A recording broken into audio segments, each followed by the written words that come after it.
Baik dulur El Victor, alhamdulillah, semua alhamdulillah. Kali ini kita akan ngaji bersama, ngaji Katresnan bersama Dr. Kiai Haji Ilhamullah Sumarkan MAG.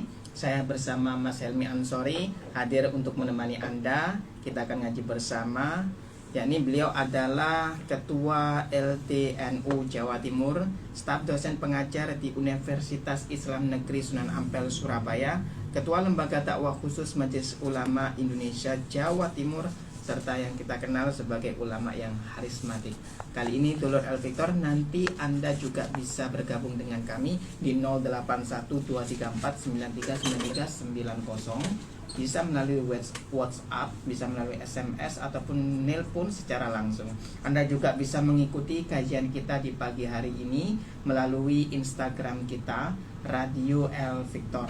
Tulis saja di kolom Radio El Victor, nanti Anda bisa menikmati, lihat secara langsung narasumber kita. Dulur El Victor, beliau sudah hadir di studio. Mari kita sapa bersama. Assalamualaikum warahmatullahi wabarakatuh, Yai. Waalaikumsalam warahmatullahi wabarakatuh. Sehat walafiat, Yai, nggih? Alhamdulillah sehat walafiat. Nggih. Semoga Yai dan juga serta keluarga diberikan kesehatan, amin, diberikan kekuatan, panjang umur, bisa nanti memberikan nasihat-nasihat kepada kita semua. Amin, insyaallah. Hingga Yai, mungkin sebelum kita ke topik ada yang mau disampaikan terlebih dahulu mungkin, Yai? Ya, seperti biasa ya, terkait dengan kapling surga ya, melalui Masjid At-Taqwa, terkait dengan pembebasan lahan untuk perluasan Masjid At-Taqwa. Terus kita masih menggali dana dari siapapun, utamanya dari pendengar El Victor yang ingin menitipkan jariah untuk dirinya dan untuk keluarganya. Kita masih siap untuk menampungnya. Masya Allah. Caranya bagaimana, ya? Ya, nanti bisa nanti kami bisa mengambil bagi jamaah atau donatur yang ingin menitipkan itu, atau yang lebih mudah biasanya minta nomor rekening Yayasan Masjid At-Taqwa. Jadi nanti bisa langsung dikirim ke rekening nanti itu. Jadi nanti itu komunikasi dulu dengan saya, atau nanti setelah itu mintanya apa dijemput, diambil apa di rekening. Itu nggih ya nanti. Baik ya. Baik ya, kita lanjutkan ke topik. Untuk topik pada pagi hari ini. Ya. Topiknya menuju idealita cinta suami istri. Menuju idealita cinta suami istri dalam Islam tentu itu. Ya. Jadi bisa juga suami istri membangun cinta yang ideal begitu. Masya Allah. Oke, sudah. Iya, assalamualaikum warahmatullahi wabarakatuh. Waalaikumsalam. Bismillahirrahmanirrahim. Alhamdulillahirabbil alamin. Wa bihi nasta'inu ala umurid dunya waddin. Wassalatu wassalamu ala asyrafil anbiya wal mursalin wa ala alihi wa sahbihi wa dzurriyyatihi ajma'in, amma ba'd. Faqad qala ta'ala, a'udzu billahi minasy syaithanir rajim. Subhanalladzi khalaqal azwaja kullaha. Shadaqallahul adzim. Kaum muslimin, pendengar dan pengagum cinta, khususnya program mengaji Katresnan Radio El Victor yang senantiasa dirahmati Allah, diberkahi Allah. Alhamdulillah, kita bersyukur pada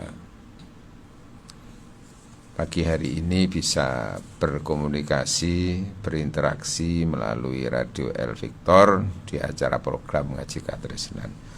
Moga-moga semuanya dulur-dulur senantiasa sehat, selamat, dan yang utama lagi barokah. Amin ya rabbal alamin. Amin Allahumma amin. Nah, suami istri membangun idealita cinta. Artinya cita-cita utama dalam berumah tangga itu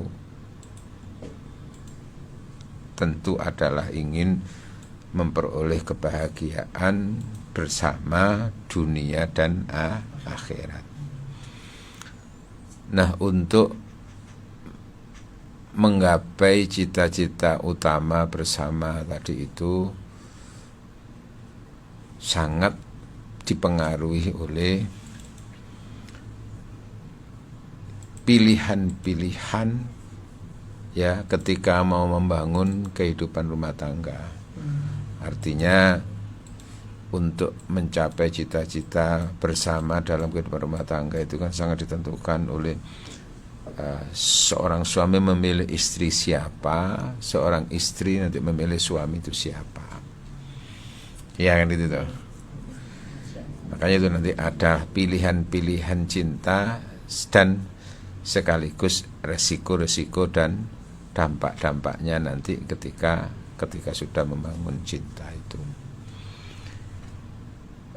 Sebelum berbicara tentang pilihan-pilihan yang ideal dalam membangun rumah tangga itu, tentu kita bicara dari sisi aspek tentang jodoh itu karena faktor mencari dan pilihan ataukah ditentukan oleh Allah. Masya Allah, jodoh itu ya. Iya. Nah ya, jodoh itu ditentukan Allah ataukah manusia sendiri yang menentukan dan memilihnya. Secara umum begini di surat, ya secara umum kan begini. Di surat Ar-Ra'd ayat 8 kalau nggak salah, Allah berfirman, a'udzubillahi minasyaitonirrajim, wa kullu syai'in indahu bimiqdar, bahwa segala sesuatu di sisi Allah itu sudah ditakdirkan, sudah ditentukan. Nah, apakah lalu sesuatu yang ditentukan oleh Allah untuk manusia itu menyangkut juga jodoh? Jawabannya iya. Jodoh itu juga hubungannya dengan takdir Gusti Allah.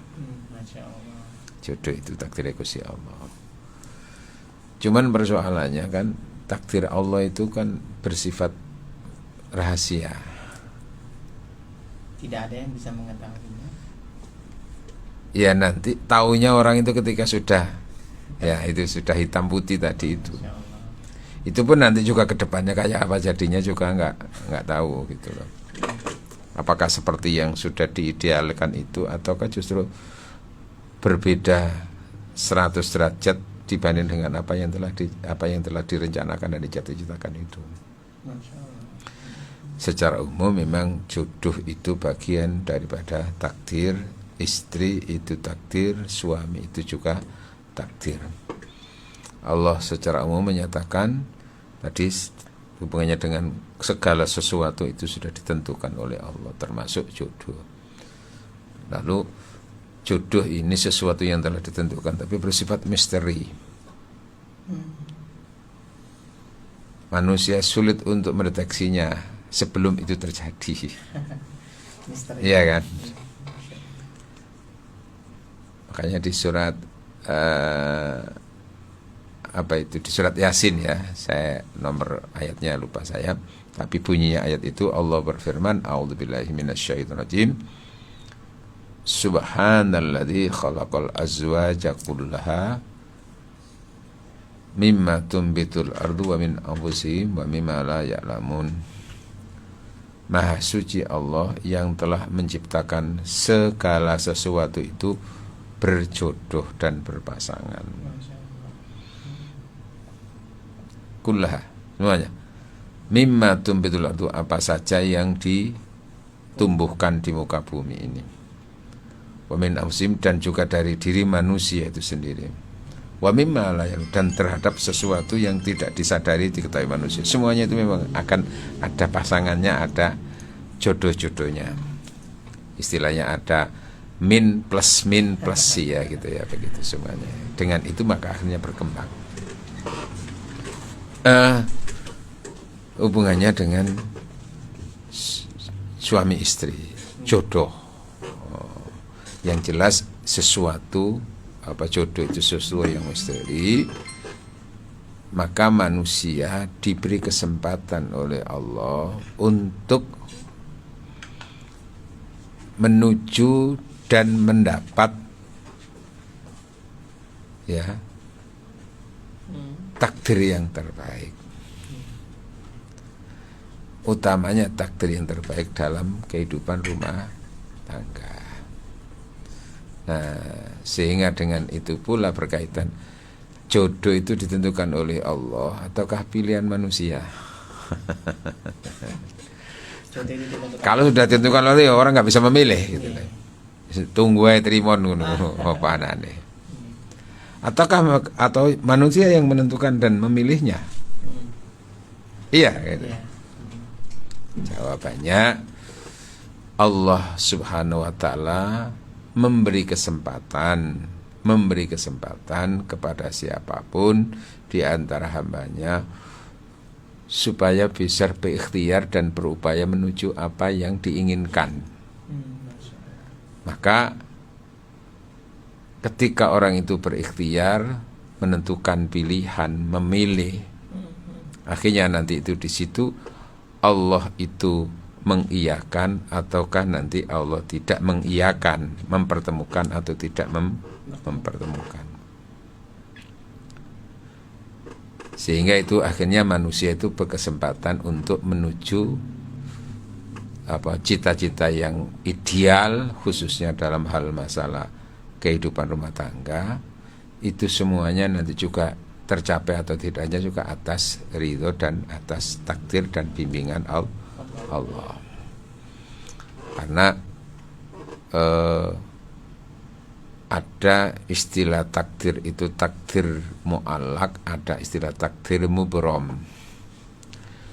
Takdir mu'allak itu takdir sesuatu yang terjadi sangat tergantung dengan usaha dan ikhtiar manusia.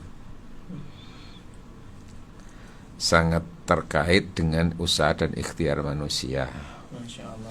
Berubah apa tidak berubahnya, terjadi atau tidaknya, sangat berkaitan dengan usaha dan ikhtiar manusia.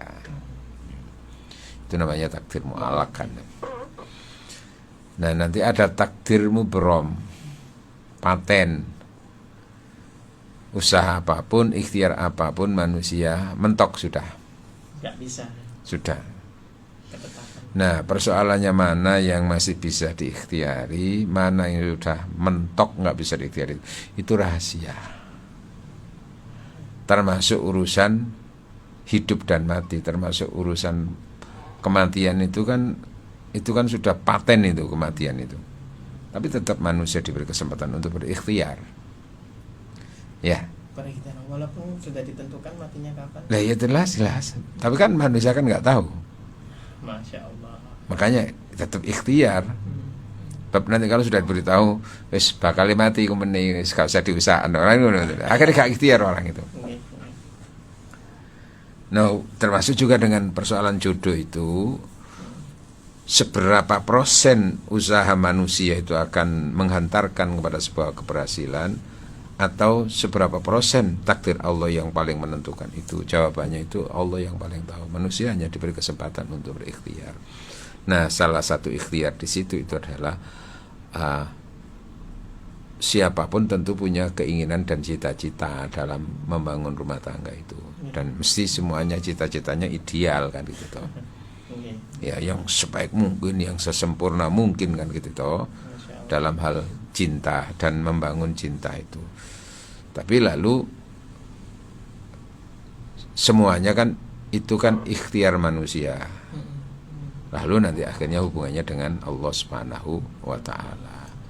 Karena itulah Rasulullah Muhammad SAW membimbing, walaupun jodoh itu takdir, tapi manusia diberi kesempatan untuk memperoleh takdir yang terbaik dalam hal urusan rumah tangga, dalam urusan jodoh. Sehingga Rasulullah Muhammad sallallahu alaihi wasallam Allahumma shalli wa sallim alaihi. memberikan arahan kepada umat, yang itu menggambarkan hubungannya dengan ikhtiar tadi itu. Jadi Rasulullah bersabda, ya, tungkahul mar'atu li arba'in, wanita itu dinikahi dengan 4 pertimbangan. Wanita itu dinikahi, dipilih kan, bisa juga dipilih untuk menjadi pasangannya, menjadi istri itu dengan 4 pertimbangan. Nah, pertimbangan kan hubungannya dengan usaha manusia, ikhtiar manusia. Kan kalau langsung kamu harus dengan ini, kamu dengan ini. Nah, dengan 4 pertimbangan, karena faktor kecantikannya atau ketampanannya. Yang kedua karena darah dan keturunannya, nasab ya. Kemudian juga wali maliha, karena hartanya. Jadi urut-urutannya itu ada karena ketampanan, kemudian karena hartanya, karena nasabnya, karena agamanya. Cuman nanti antara kecantikan dan harta itu juga sangat tergantung daripada fokus orangnya juga. Ada yang fokusnya itu perhatian pada persoalan fisik dan ketampanan ya, atau kecantikan. Tapi nanti juga ada faktor harta. Masya Allah. Nah, biasanya kalau masih muda itu pertama itu faktornya kecantikan dan ketampanan. Good looking ya. Masya Allah. Terus nanti berikutnya ada pertimbangan faktor harta, kemudian faktor nasab, ya, keturunan, dan faktor agama.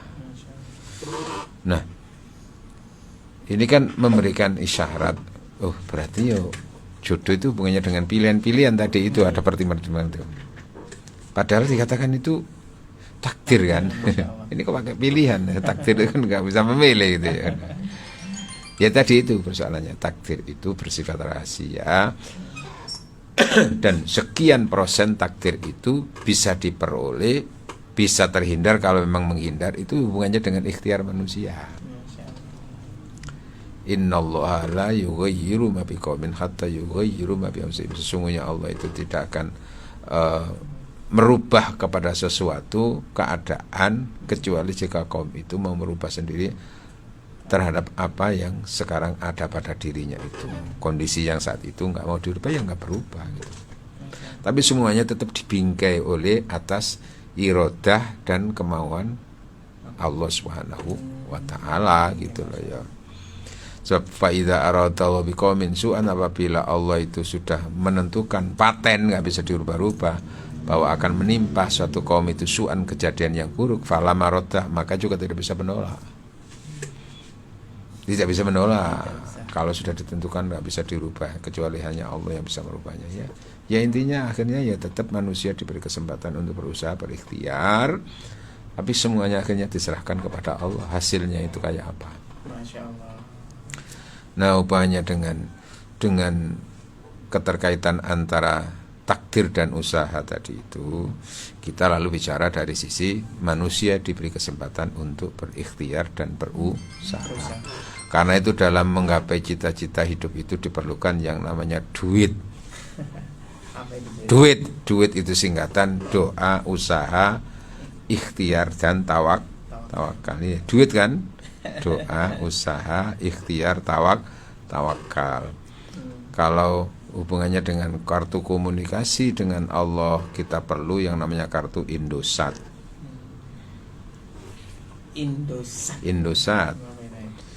Intensif doa, usaha, tawakal. Dalam masalah cinta ya begitu. Ikhtiarnya ya begitu, doa dan usaha betulan. Ditambah lagi Indosat secara khusus. Intensif doa. Usaha tawakal, ada Indosat lagi. Indahnya doa saat tahajud. Nah, ini ikhtiarnya manusia itu ada ikhtiar secara lahiriah, ya, mencari sesuai dengan kriteria yang diidealkan itu, lalu dikuatkan dengan doa. Doa itu. Duit itu semuanya. Masya Allah. Duit Indosat. Artinya dalam hadis Kanjeng Nabi tadi mengisyaratkan kepada kita, walaupun jodoh itu, walaupun keadaan itu tetap ditakdirkan, tetapi manusia tetap bisa berusaha untuk berikhtiar dengan doa, begitu ya? Iya. Dibingkai oleh takdir Allah itu. Ya seperti saya sekarang duduk di tempat ini. Ini kan takdir sudah. Tapi kan terkait juga dengan usaha saya. Datang itu tadi. Iya. Dan difasilitasi oleh Allah kan. Ya Allah. Ketika Allah tidak mentakdirkan saya berada di, ya nanti ada saja penghalang. Mungkin lupa, atau mungkin tiba-tiba ada kegiatan lain yang lebih, iya, iya, terus, ya, atau mungkin ada halangan di jalan. Nah bisa saja kan itu. Kita nggak tahu itu semuanya. Itulah misteri kehidupan manusia itu. Nah hubungannya dengan jodohnya bisa begitu. Tetapi walaupun sudah seperti itu, Rasulullah supaya memberikan arahan, Rasulullah memberikan arahan kriteria utama orang memilih itu ini, terus lalu Rasul memberikan wejangannya. Seseorang itu dipilih untuk menjadi pasangan karena faktor kecantikan, karena faktor kecantikan, ketampanan ya gitu ya, terus faktor karena harta lima liha, karena faktor keturunan, karena faktor agama. Nah di antara alternatif pilihan-pilihan tadi itu memang sebisa mungkin itu yang ideal itu ya empatnya itu dalam diri seseorang itu. Sing lanang itu bisa menemukan seorang perempuan yang cantik, kaya, nasabnya bagus. Ya, nasabnya darah biru. Ya, kalau nggak darah biru darah coklat gitu ya.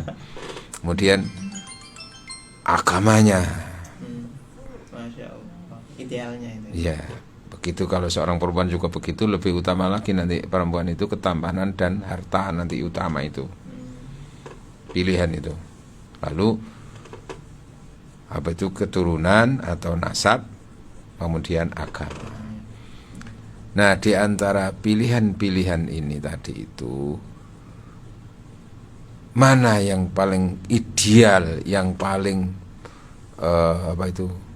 yang paling bisa menjamin untuk mencapai cita-cita utama dalam rumah tangga kan sakinah, mawaddah warahmah. Sakinah itu kan cita-cita utama.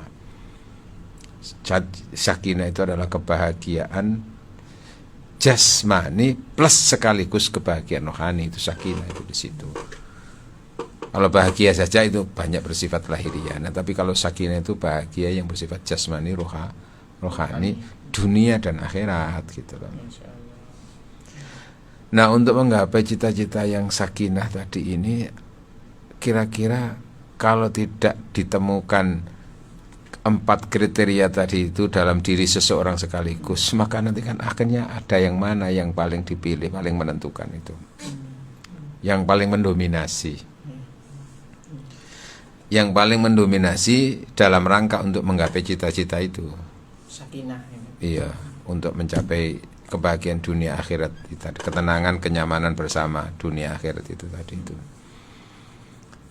Dalam hal ini 4 hal kriteria tadi itu, lalu Rasul memfokuskan jika tidak ditemukan 4 sifat tadi sekaligus dalam diri seseorang, maka fokuskan pertama pilihan itu adalah faktor agama. Sehingga kalau kita membuat statistik cinta dalam rangka untuk menuju apa yang dicita-citakan dalam rumah tangga tadi itu, ibaratkan kita punya angka 1000. 1000 itu kan ada 4 huruf ya. 1, kemudian 0, 0, 0, kosongnya 3, 1. Itu kan 1000. Ibaratkan angka 1000. Nah, ketika dibuat kalkulasi di statistiknya itu gimana? Katakan bahwa agama itu huruf 1. Masya Allah. Kemudian nanti ada nasab itu 0, 10 kan berarti. Kemudian ditambah nanti harta itu 0, berarti menjadi 100. kecantikan itu 0, ketampanan itu 0, menjadi 0-nya 3 kan, 1000. menjadi 1000. Atau agama itu huruf 1, kemudian kecantikan itu 0 menjadi 10, harta itu 0 menjadi 100, nasab itu 0 menjadi 1000. Masya Allah. Nah, idealnya kan begitu, 1000. 0-nya 3, 1 dan nah, di antara 4 huruf tadi itu, 4 angka tadi itu, tapi kan tetap ada yang paling ideal. Apa itu? 1. Sebab nanti ketika 1 ada, kemudian 0-nya diharapkan kan 3 menjadi 1000. Ternyata umpamanya 0-nya itu hilang 1, masih 100. Masih aman. Katakan kalau cantiknya itu tidak ada, masih nanti ada nasab dan ada apa? Harta 100. Masih 100. Atau nanti cantik enggak, harta enggak, tapi nasab 10. keturunan 10. Atau nanti ketika nasab juga enggak jaminan nasabnya itu, ya tetap ada huruf 1 angka. Iya kan? Masih ada angka 1. Tapi kalau yang dibalik itu adalah agama tidak ada, maka otomatis 000 tadi itu tidak ada nilainya, tidak ada angkanya, tidak ada sudah. Gitulah ya. Maka fokusnya agama itu di situ. Ini utama ya. Yang paling utama di antara yang utama. Itu kalau dapat statistik seperti itu. Nah, ini apa? Dalam kehidupan rumah tangga nanti itu, tadi itu orang itu ingin mencapai sakinah dengan modal mawaddah warahmah tadi itu. Nah, sakinah mawaddah warahmah itu terpenuhi apa tidak, ini sangat ditentukan oleh faktor tadi itu. Yang paling menentukan apa nanti itu?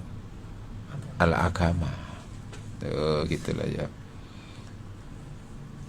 Agama. Nanti kalau umpamanya itu agamanya yang kuat, akhlaknya yang kuat, sementara mungkin nggak cantik, nggak berharta, terus nasabnya biasa-biasa, tapi karena ada agama di situ masih ada orang lebih dijamin bisa lebih hidup bahagia. Tapi kalau sekiranya ada harta, ada kecantikan, ada keturunan, nasab, tapi nggak ada agama, buyar itu nanti itu, yang namanya ketenangan dan kebahagiaan itu. Nah, karena itu Rasulullah Muhammad sallallahu alaihi wasallam memberikan isyarat, ya, ala ukhbirukum bima yaknizur rajulu. Tahukah kamu perbendaraan, ya, atau investasi yang paling berharga dan paling bernilai bagi seorang laki-laki itu apa? Al-maratus sholihah. Masya Allah. Itu yang paling berharga bagi kita. Kekayaan yang paling tidak ternilai itu adalah istri yang sholihah. Bagi seorang istri, ya, kekayaan yang tak ternilai bagi diri sebagai seorang istri adalah suami yang soleh, gitu lah ya. Nah, bukan suami yang ganteng, bukan suami yang kayanya itu yang seperti itu, tapi solehnya itu. Karena soleh itu nanti bisa menyebabkan untuk terhantarnya, bisa soleh itu, karena akan bisa soleh itu bisa mengantarkan kepada, ya, bisa mengantarkan kepada tadi itu apa? Derajat keluarga, bisa mengantarkan pada harta, bisa menciptakan kecantikan dan ketampanan. Nanti kalau sudah kehidupan berumah tangga yang membuat cantik dan tampan di depan pasangannya itu akhirnya akhlaknya. Masya Allah. Lho kok sing lanang ganteng ya, tapi akhlaki, oh iya toh, ngamuan mek sing wedok, ngaplokan penggawean itu sotok, gak tahu gelem usaha, gak tahu gelem nyambet gawe. Iya kan? Loh, ketika itu kira-kira yang membuat seorang suami itu tampan di depan istri itu apanya? Lah ya sumpek saya akhirnya ini. Kadang ya gak nyacat kadangnya. Tapi kalau sudah melihat orang model seperti itu, ku yo opo akhlake koyo ngono. Diling nang omahmu tok ngaplokan tok wis. Nah, terus dipangan kadang itu. Nah, itu kan apa? Itu kan hubungannya dengan akhlak itu. Termasuk akhlak di situ itu begini. Sebetulnya dia itu belum punya pekerjaan yang tetap atau pekerjaannya ya. Tapi nanti karena dia orang yang berakhlak, akhirnya akhlak itu yang memicu dan mendorong orang untuk meraih sesuatu. Itu kan hubungannya dengan karakter dan akhlak itu kan di situ. Itu loh ya. Sekaligus akhlak itu yang akan menentukan. Katakan kalau seorang istri itu mengidealkan suami yang kaya. Tapi sesungguhnya yang akan menciptakan, menjadikan seorang istri itu merasa nyaman, tenang itu faktor kekayaannya atau karena akhlaknya si suami. Ayo. Loh, kaya seorang suami, penghasilannya banyak, tapi kalau tidak ditunjang oleh akhlaknya suami, apa yang bisa dirasakan istri nanti itu? Satu, penghasilannya banyak, tapi medit dan sing wedok. Masya Allah. Ayo. Nah, sing paling menyakitkan mbek sing wedok itu ternyata kekayaannya bukan untuk membahagiakan istrinya, tapi untuk senangannya diri sendiri dan mungkin menyenangkan perempuan lain. Nah, itu bukan dengan akhlak itu. Iya. Nah, kan ada yang kadang-kadang seorang suami itu seperti itu, penghasilannya, pekerjaannya sudah, kalau urusan masalah penghasilan harta enggak nyacat itu. Tapi akhlaknya merasa punya uang, dia kan bisa suka-suka sendiri untuk menyenangkan dirinya itu. Gue kadang-kadang diingatkan istri, Mas, sampean niku yo apa sih Mas, kok sampean niku duit-duit kok ge ngono ae. Lah wong lanang kalau akhire gak apik kan apa? Kono aja ngurusi aku kon. Ya Allah. Kono duit tak kei kan kakean. Oh nggih kan. Akan cangkem akan cakon. Gak usah ngelingno aku kon. Yo iku urusanku. Oh iya to. Iya. Kadang-kadang ngekei tapi yo iku mau banyaknya disalahgunakan. Ada yang kadang-kadang itu medit nang sing wedok. Duit ya tapi gatikan sing wedok. Pek dhewe dintekno dhewe, seneng-senengan dhewe. Lha ngene itu apa sing dirasakan? Akhirnya hubungannya dengan akhlak. Katakan kalau harta itu sebagai sarana untuk orang bahagia, iya, tapi kan juga tergantung dengan akhlak orang itu. Begitu juga seorang suami nanti. Ya, melihat istrinya karena faktor melihat waktu itu apa faktor kecantikannya. Loh, nanti akhirnya di depan seorang suami itu istri cantik itu terletak pada wajahnya atau terletak pada akhlaknya. Loh, wah ini gak nyacat. Tapi sing wedok masyaallah akhlake, kelakuane ngalang-alai mak lampir lho. Mending ngene ya. Masalah nih ngomong cerewet naudzubillah. Kadang-kadang mbek sing lanang ku mengkerik jambal kadang-kadang sing lanang dicengkuri di apa kata-katanya kasar, raimu dapurmu semuanya gitu. Gak kerasan sih suami. Ayo kan, secara fisik itu kan, tapi ketika itu lalu dirasakan apa enggak itu bagi seorang suami itu, ya kan? Atau kadang-kadang apa? Justru malah suami itu terfitnah dengan istrinya yang cantik dan tidak berakhlak tadi itu. Ya cantik, ayo, tapi dia tidak bisa menjaga diri. Kenapa? Karena dia tidak pernah menolak ajakan laki-laki lain untuk dibonceng, untuk diantarkan, untuk begini-begini, karena punya modal kecantikan. Makanya nanti itu ada kriteria-kriteria wanita yang sebetulnya untuk perlu dihindari dijadikan pasangan suami istri itu. Supaya apa nanti itu? Supaya mencapai cita-cita yang diinginkan tadi itu. Bab ini kalau itu nanti diabaikan, bisa-bisa saja akhirnya itu yang katakan surga yang kubayangkan, tapi neraka yang kurasakan. Manis yang kudambakan, tapi pahit yang kurasakan. Ya, madu yang kau tawarkan, tapi ternyata racun yang kau berikan dan engkau sodorkan. Dan bisa begitu. Nah, disitulah penting itu akhirnya apa? Di antara 4 tadi itu huruf tadi itu 1 0 0 0 itu 1 itu adalah agama, akhlak, kemudian nanti 0 0 itu adalah kecantikan, kemudian harta dan nasab tadi itu. Oh, katakan tadi tampan tadi itu antara cantik dan tampan, kaya dan apa, akhirnya semua kepada agamanya, kepada akhlaknya. Yang dirasakan nanti itu di situ kok. Buah dari agama itu tadi berupa akhlak. Iya. Gitu.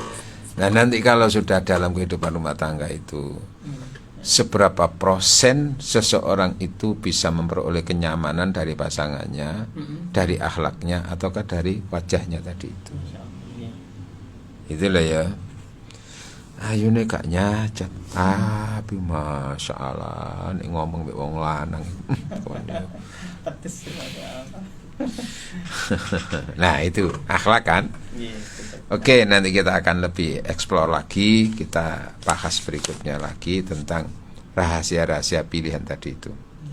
Faktor agama, faktor akhlak, faktor kecantikan. Apakah lalu Islam itu mengabaikan tentang faktor kecantikan? Tentu tidak, nanti kita akan bahas itu. Faktor apakah perlu memilih pasangan itu syaratnya harus nanti masih perawan apa yang janda, itu kan juga semuanya ada rasionalitasnya itu gimana. Kalau pilihan itu, kalau pilih yang perawan apa yang janda itu kira-kira nanti menuju kesakinan itu dari faktor apa nanti itu. Nah idealnya itu kayak apa? Apakah yang dicari itu yang masih gadis ataukah yang sudah janda? Kayak lagunya Rhoma Irama.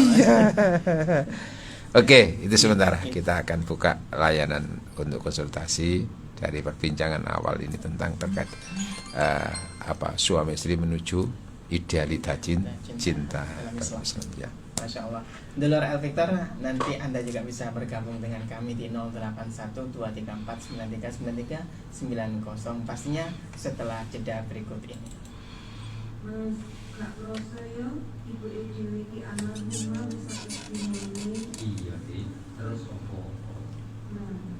Disebutkan juga ya kriteria-kriteria suami istri yang perlu dihindari ketika waktu dinikahi gitu ya.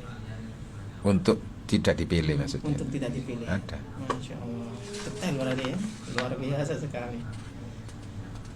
Ini sanggup ini ya untuk yang mau membangun rumah tangga.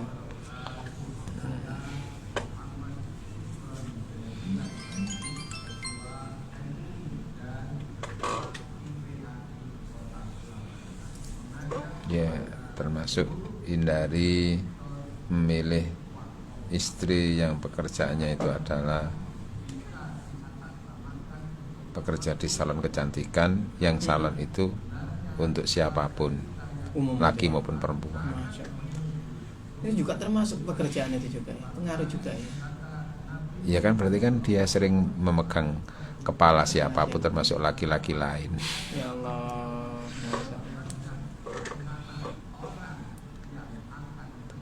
Penyanyi yang sering berlenggak-lenggok di depan laki-laki lain, orang lain itu. Enggak, rasional.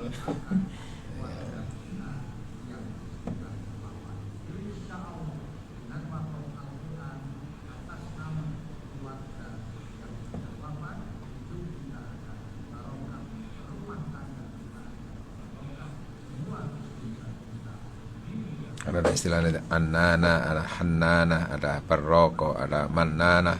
Mannana itu orang yang suka mengungkit-ungkit sesuatu. Mannana. Iya. Tahu membantu sing lanang diungkit gitu. Ya sama juga nanti laki-laki ya begitu. Engke duit 500 saulan diiling-iling ae. Wis entuk 500 iki. Ya Allah, masih saulan. Waduh, selesai. Itu namanya mannana itu. Suka mengungkit-ungkit pemberian itu. Itu banyak akhlak kan itu.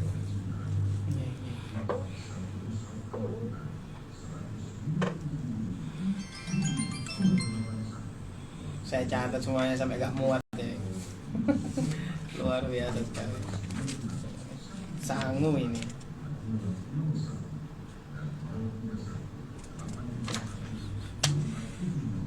Ini masih pendahuluan kan. Nanti kan kita eksplor lagi itu. Agama, nanti akhlak, kemudian tentang kecantikan. Penting juga cantik itu, tapi akhirnya nanti yang paling utama lagi bukan cantik fisik.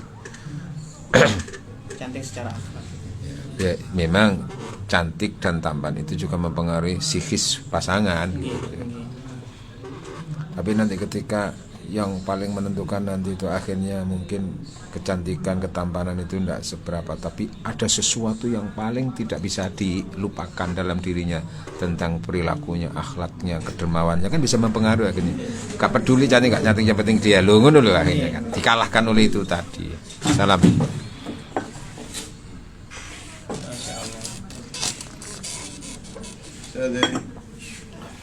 Salam. Makanya kan terkait dengan penerimaan cinta itu kan penting juga untuk menghantarkan orang merasa lega dan nyaman bersama pasangan itu. Bagi orang lain, kok iso ya di bojo koyo ngono kok gelem ngono. Tapi bagi dia sudah menerima dan dia merasakan sesuatu selain itu, dia yang lebih dirasa lebih nyaman kan. Oke aja, nggak peduli orang lain, yang penting aku bisa merasakan bahagia kan dengan kan gitu tau. Iya kan? Orang kan bisa hanya komentar, tapi yang penting kan yang dirasakan. Rasakan itu yang jalanin itu. Ya, baik, kita langsung aja ya. Pesan ya Imam. Sudah. Tuan Allah. Ya, kali ini. Ya, termasuk pengumuman Dzikrul Alamin itu. Baik, Dulur Apitora, kita lanjutkan kembali kajian ngaji Katresnan ini bersama narasumber kita Kiai Haji Dr. Ilhamullah Sumarkan MAG. Ya. Angka 1000 misteri angka 1000 ya, tidak satu. Itu menjadi statistik cinta itu. Sebelum kita menerima telepon Mas Ishak, Yeah. mengingatkan kembali pesan Romo kembali, jangan lupa nanti malam bisa ada di halaman Pondok Pesantren Mahasiswa Jihad. Al-Jihad nggih. Ya Husin Ilyas nggih. Betul.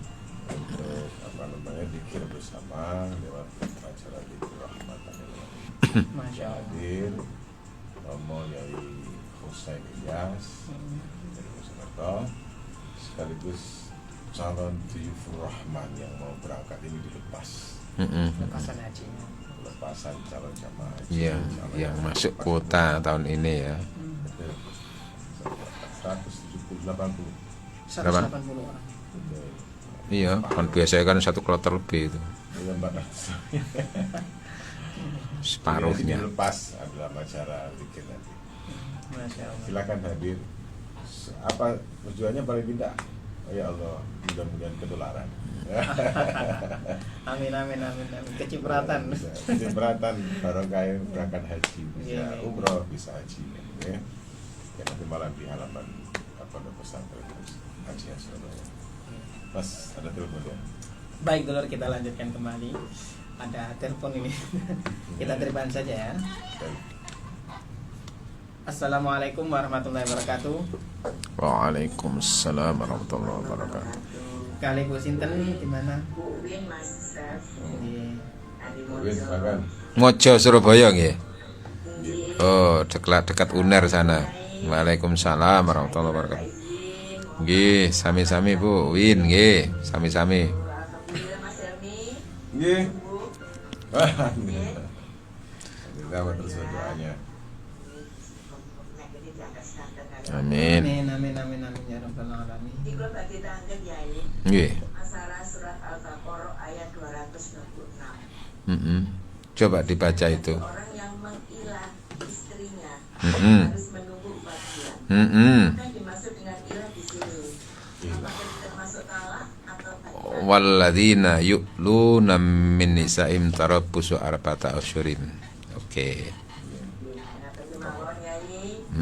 Assalamualaikum warahmatullahi wabarakatuh. Nggih. Waalaikumsalam warahmatullahi Ya, wabarakatuh. ilah itu salah satu di antara gerbang menuju perceraian. Ilah itu sumpahnya seorang suami gak akan mendatangi istrinya. Ya. Ilah iya, mungkin karena mangkel, karena apa, terus sumpah. Itu namanya mengilah istrinya itu. Demi Allah aku gak bakal metu sampean, gak bakal nemoni sampean, gak bakal ngumpuli sampean gitu loh ya. Nah, itu lalu oleh Al-Quran, kalau ada orang laki-laki mengilak seperti itu terhadap istrinya, itu diberi tenggang waktu sampai 4 bulan. Fa'imfa'u, jika ia ingin kembali kepada istrinya sebagai halal, maka dia diperbolehkan dengan cara dia membayar kafarohnya sumpah tadi itu, puasa 3 hari, Puasa 3 hari. supaya halal kembali dengan istrinya, karena sudah sumpah tadi. Tapi kalau sekiranya tidak memutihkan sumpahnya tadi itu, ya berarti harus cerai gitu loh. Talak. Supaya apa? Supaya status istri itu jelas. Ini harus terucap ya ini. Kalau batin saja gimana? Kalau masih di dalam pikiran, masih belum. Tapi kalau sudah, Allah demi Allah, kok gak bakal mandi sampean itu. Pakai sumpah itu. Iya tadi itu. Nah, ini juga punya pelajaran yang lain dari sisi yang lain. Kenapa kok dibatasi 4 bulan itu? Itu supaya nanti nasib dan status istri itu jelas. Kalau dia kembali menjadi seorang istri dengan adanya bayar kafarohnya sumpah tadi itu, akhirnya menjadi seorang istri lagi. Tapi kalau sekiranya itu tidak, berarti harus cerai. Jadi Kenapa? Iya, cerai supaya akhirnya si istri itu jelas, sehingga dimungkinkan dia untuk menikah dengan laki-laki lain. Itu juga punya pelajaran. Itu hubungannya dengan hak hak berhubungan badan suami istri dari suami. Jadi selama ini yang kita ketahui itu kan hubungan suami istri itu kan haknya suami, kewajibannya istri kan itu tuh. Iya kan? Karena dilogikakan karena suami sudah membeli kan, sudah membayar mahar itu. Bayar sekaligus itu untuk selamanya kan istri itu, untuk melayani suami kan itu tuh. Tapi di sini sebetulnya ada hak juga bagi seorang istri. Itu namanya kepuasan cinta antar suami istri, hak dan kewajiban. Nah, dengan 4 bulan itu supaya jelas statusnya, memberikan pelajaran, barangkali selama 4 bulan itu istri itu punya hak untuk mendapatkan kenikmatan biologis dari suami. Dan apabila 4 bulan itu yang menjadi haknya istri itu diabaikan oleh suaminya, maka suami bisa dosa loh gitu loh. Sebagaimana ketika seorang suami meminta istri lalu istri menolak tanpa ada alasan syar'i, istri dilaknat oleh Allah. Tapi hubungannya dengan ketika suami menginginkan dan meminta. Tapi kalau seorang istri di sini itu hubungannya paling tidak 4 bulan itu. Itu sampai seperti itu. Analisis hukumnya itu haknya istri untuk mendapatkan kepuasan biologis dari suami. Makanya kalau sekiranya selama 4 bulan itu tidak diapa-apakan, kalau suami itu jelas harus cerai atau mau ditarik kembali sumpahnya sehingga dia bisa kembali lagi bersama istrinya itu. Kafaratnya bisa berbentuk lain selain puasa ya? Iya, puasa itu yang Selain ditentukan yang itu misalnya puasa. dam atau apa? Iya. Ya puasa itu yang Puasa di 3 hari. 3 hari itu. Kalau ilaknya itu kalau misalkan tidak sengaja ya, atau misalkan itu bercanda gitu ya, itu bagaimana nanti statusnya? Jadi gini, memang nanti kan kalau cerai, kata-kata cerai itu canda atau serius itu jadi tak cerai ya kan ya, nah itu jatuh. Iya, apalagi kamu saya cerai betul ya, itu jatuh. Guyon nih jatuh. Nah kalau yang sifatnya ilak, aku gak bakal ngumpulin sampean loh yo. Nah itu kalau sekiranya tidak sampai tingkatan sumpah, kalau hanya guyon-guyon aja, enggak apa-apa itu. Aman ya. Gak bakal ngumpuli itu kan bukan berarti cerai langsung. Gak bakal ngumpuli sampean loh yo, mungkin ya gak ngumpuli itu artinya gak nemui selama sekian hari apa saat itu. Tapi kalau tidak sampai sumpah ya tidak sampai seperti itu. Jadi hubungannya dengan sumpah tadi itu ilak itu. Berbeda berarti antara ilak dengan talak. Ya, kalau talak itu nggak pakai sumpah-sumpah. Udah, kamu saya cerai. Asalkan memang bahasanya menggunakan kata-kata talak atau cerai. Tapi kalau wis kon mulya nang tuamu, nah itu namanya bahasa sindiran. Kalau sindiran tergantung hatinya ngomong gitu itu. Betul nggih? Jadi itu nggih 4 bulan, kenapa kok 4 bulan tadi itu? Itu nanti ada bahasan tentang hal-hal yang menyerupai perceraian dalam kehidupan rumah tangga itu. Ada ilah, ada li'an ya, bedanya? Ya li'an juga. Li'an itu juga hubungannya dengan sumpah dan menuduh istri berbuat zina. Menuduh istri dengan berbuat zina. Oke. Nanti menuduh istri berbuat zina itu kan harus ada saksi atau apa semuanya gitu loh ya. Itu juga nanti hal-hal yang bisa mengarah kepada gerbang perceraian tadi itu. Oke, nanti kapan-kapan kita bicarakan itu. Ada zihar, ada li'an, ada ila, zihar. Iya, ada zihar. Makan dengan punggung. Nah, ya itu zihar itu. Zihar itu ya. Zihar, ada ila itu semuanya. Banyak juga ya. Hukum masalah. Masya Allah, yang namanya persoalan rumah tangga itu luas sekali. Cuman kan memang tidak banyak dibahas. Itulah ya, tidak. Makanya saya itu sudah fokus di El Victor ini bahas tentang kehidupan rumah tangga itu. 80% hidupnya manusia kan dalam rumah tangga. Nah, kehidupan rumah tangga antara suami istri kan harus dibingkai dengan ilmu. Kalau enggak kan bisa macam-macam nanti. Sehingga kan pernah saya sampaikan itu apa, terjadinya perzinahan antar suami istri. Loh itu loh. Sebetulnya secara hukum sudah zina, tapi orang nggak menyadari ya. Tadi itu karena ilmunya nggak dimiliki tentang hal-hal seperti itu. Saya termasuk tadi dididik kamu ngomong cerai itu ya karena nggak ada ilmunya. Sak geleme dhewe gitu loh. Itulah makanya pentingnya ilmu dalam beribadah. Nah, nikah itu ibadah, maka juga penting ilmunya itu. Tidak gampang nikahnya ini. Gampang. Makanya kalau sekiranya itu ada yang dalam kebodohan dalam urusan cinta, maka paling tidak itu kalau istri mending gitu loh. Kenapa? Karena nanti ditanggung oleh suami gitu loh ya. Nah, kalau sudah suami istri nanti bodoh dalam urusan rumah tangga, ya sudah. Kak iso tadi surga nanti itu rumah tangga itu bisa menjadi ladang neraka jadinya nanti itu. Suami supirnya gak karo-karuan. Masya Allah. Supir yang ngasuh mampir. Ya Allah. Satu pertanyaan lagi. Monggo, WA terserah. ya. Monggo. Assalamualaikum Yai Ilham Masyisak, ngapunten badhe tanglet. Kalau nasabnya bagus, ibadahnya bagus, cantik tapi sering menyakiti. Dan kalau diingatkan bereot aja, tidak peduli itu bagaimana. Keluar dengan laki-laki lain gitu misalkan. Masya bagus. Diambil menantu apa tidak? Anak saya sering tersakiti, diremehkan, mohon solusi. Ya, itu berarti kan akhlaknya itu yang menjadi persoalan itu. Bagus. Ibadahnya bagus. Nah, gini ya. Jadi akhlak itu tidak serta-merta berdiri sendiri. Akhlak hubungannya dengan Allah, lalu ada akhlak hubungannya dengan sosial, hubungannya dengan sesama manusia. Dalam hal ini rumah tangga itu hubungannya dengan suami istri. Jadi akhlaknya itu harus terkait, nyambung antara hubungannya dengan Allah dan hubungannya dengan pasangan gitu. Karena itu ketika ada seorang perempuan datang kepada Rasulullah mengadukan suaminya apa? Wah, sholati wibatai rawajin posoi tapi gak nyambut gawe. Apa ya seperti itu yang ideal. Maka Rasul marah, ini mana? Ya ada di sana itu. Kamu pulang kerja kamu. Karena apa, jihad tidak hanya di masjid, ibadah tidak, tapi kerja. Nah ini juga begitu, akhlak di sini tuh hubungannya juga bukan hanya akhlak ibadah dengan Allah, tapi akhlak itu harus juga ada koneksitas dengan pasangannya.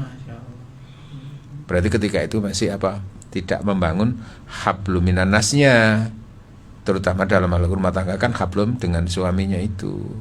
Berarti di sini apa? Hanya akhlak secara formalitas hubungannya dengan Allah, tapi tidak akhlak secara realitas dengan pasangannya. Itulah pentingnya orang itu memilih nanti itu dengan pertimbangan apa, bukan semata-mata apa yang diketahui secara lahiriah, tapi hubungannya dengan kira-kira rahasia Allah yang tahu itu kayak apa. Itulah pentingnya doa, pentingnya Indosat. Kalimatnya doa, usaha dan tawakal. Indosat indahnya doa saat tahajud, utamanya lagi adalah ikhtiar melalui istikharah. Ke depan kayak apa orang ini kan nggak tahu kadang-kadang gitu. Ya termasuk tadi ini ibadah apik, Tapi akhlake dalam komunikasi dengan pasangannya, koyo ngono iku. Nah ngono iku sing arep panas. Nek ngono iku akhire iso-iso ayune ilang, bahkan akhire gak nafsu. Lah iya kan, nanti akhirnya kan nafsunya seorang suami kepada istri itu kan bukan semata-mata ayune, tapi akhlak. Lah kalau wong lanang terus disakiti terus pirasane judes iku, apa ya nafsu? Ini jangan disakiti ya ini, disetak itu. Apa? Digetak terus. Iya. Getak langsung keret itu lah ya. Makanya rahasia kata Rasulullah apa khairul mar'ati sebaik-baik wanita ketika dipandang itu menyenangkan itu dipandang dalam arti penampilan iya, tapi juga akhlak. Dengar bojo terus ngomong koyo ngono wes debat sih ngono ya akhirnya hilang. Semangkel ya apa? Prek gak ada 11. Sementara nafsu itu nggak pernah hilang kadang-kadang. Akhirnya apa? Beralih kepada yang lain. Nah, itu loh kalau kekuatan agama itu tidak ditunjang oleh pasangannya, akhirnya nanti itu di situ mencari pelampiasan secara yang haram. Akhirnya fungsi pasangan suami istri untuk saling membentengi tadi nggak bisa terjadi. Padahal pasangan itu kan membentengi pasangannya, tidak berbuat dosa, terutama dosa biologis gitu loh ya. Lah apa cak kata mulai bojo sampean ya ayu. Mbah wis ndak omah apa bojoku koyo mak lampir gitu. Ya Allah. Sementara ada coba iku sing gak sing gak halal itu malah kadang-kadang ketoyo ayu. Apa maneh kate endel pisan. Ndok kono akhirnya nyaman ndok kono. Tapi ngene kok mau dituruti dadi bojo ya dadi penyakit mana ya. Itulah makanya kalau orang bertumbuh kepada nafsu tidak akan pernah merasa nyaman dan puas dalam hidup. Nah, kepada suaminya gimana kayak gitu itu? Istighfar yang banyak. Orang tua ikut mendoakan mudah-mudahan anaknya itu benar-benar istrinya disadarkan oleh Allah. Itu kan hubungannya dengan mungkin ketika memilih itu tidak mungkin sempat mengabaikan Allah itu. Hanya semata pertimbangan wis aku seneng cocok ini. Hati-hati, rahasia Allah ke depan orang kan nggak tahu. Maka jangan lupakan konsultasi dengan Allah. Telkomsel dengan Allah. Mohon petunjuk. Nah, mungkin ketika itu terabaikan, akhirnya ketahuan di sini yang menentukan nanti akhlaknya. Zak ya. Gak mari-mari engko nek dibicarakan terus. Karenanya pergi ke Pondok Jati beli kurma, paket baju dikirim ke Jakarta. Ya, maksud hati kami dan para pendengar ingin berlama-lama, tapi waktu jua yang membatasi pertemuan kita. Maka pertemuan kita yang singkat mudah-mudahan ada manfaat diridhoi Allah Subhanahu wa taala. Subhanakallahumma wa bihamdika asyhadu an la ilaha illa anta astaghfiruka wa atubu ilaik. Wassalamualaikum warahmatullahi wabarakatuh. Waalaikumsalam.